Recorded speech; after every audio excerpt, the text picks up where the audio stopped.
Alright, so let's discuss Bevel then, shall we? So Bevel is super easy to understand. It adds in a bevel, right? So all we have to do is press the Q key and then bevel.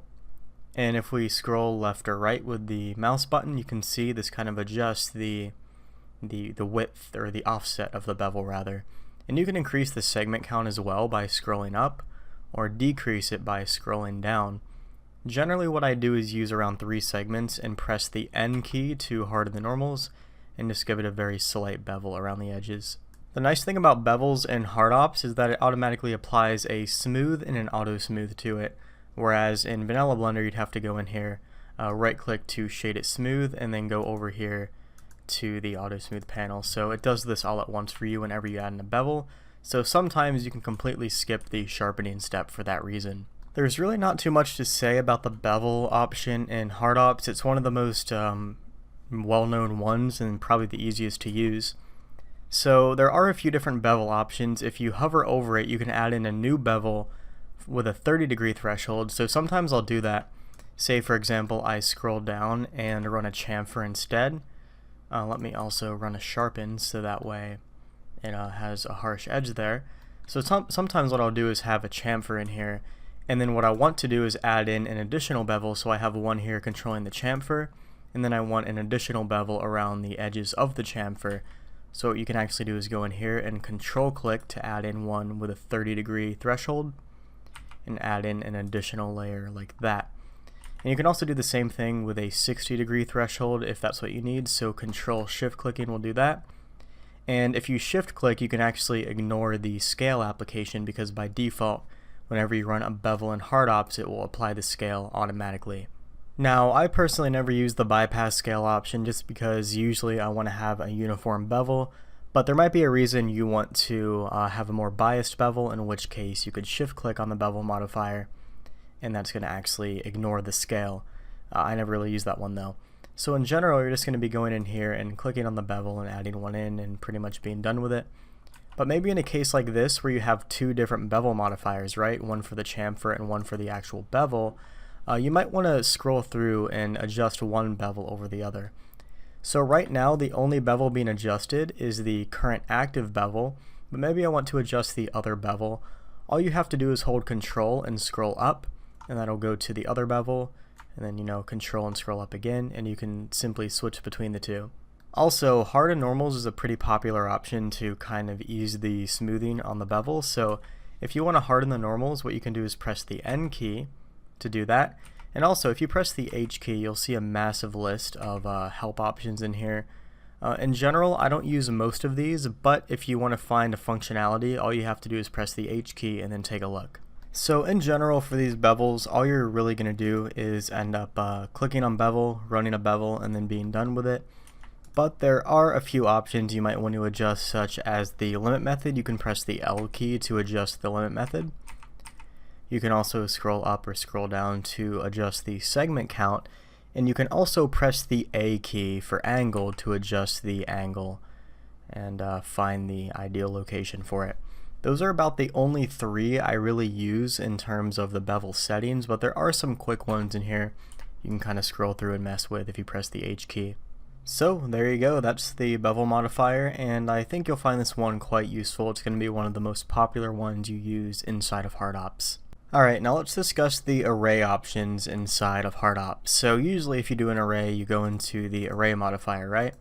And then you choose the axis, you adjust the factor or offset, and then you adjust the count. Now this one's very manual to use. You always have to go back in here, adjust the count like this, hold shift and adjust the offset. It can get really finicky and just annoying to use. Fortunately with hard ops there's this option called array v2, and all you have to do is click on it and scroll up to increase the segment count and move your mouse back and forth to adjust how much the array moves. So really it does the same stuff as a normal modifier. Most of the stuff in hard ops can be done in vanilla. It's simply for the sake of efficiency. This is so much quicker to drop on an array, scroll up or scroll down, and move the mouse and then be done with it, rather than having to go in here and click everything and slide the mouse while dragging the mouse, and it's just a pain really. This is a one-click type of option and you can do all sorts of things with the array. Now usually when you do an array, you just do, static array, but there are some different settings you can look up in here if you press the H key. We'll go through that stuff in a second, but one thing I want to mention is that whenever you run an array, sometimes you want to like zoom out, but if you try to zoom out, it simply removes the segment count of the array, which is no good. So if you want to zoom out so you have a better view, you can press the F key, as you can see down here on the bottom.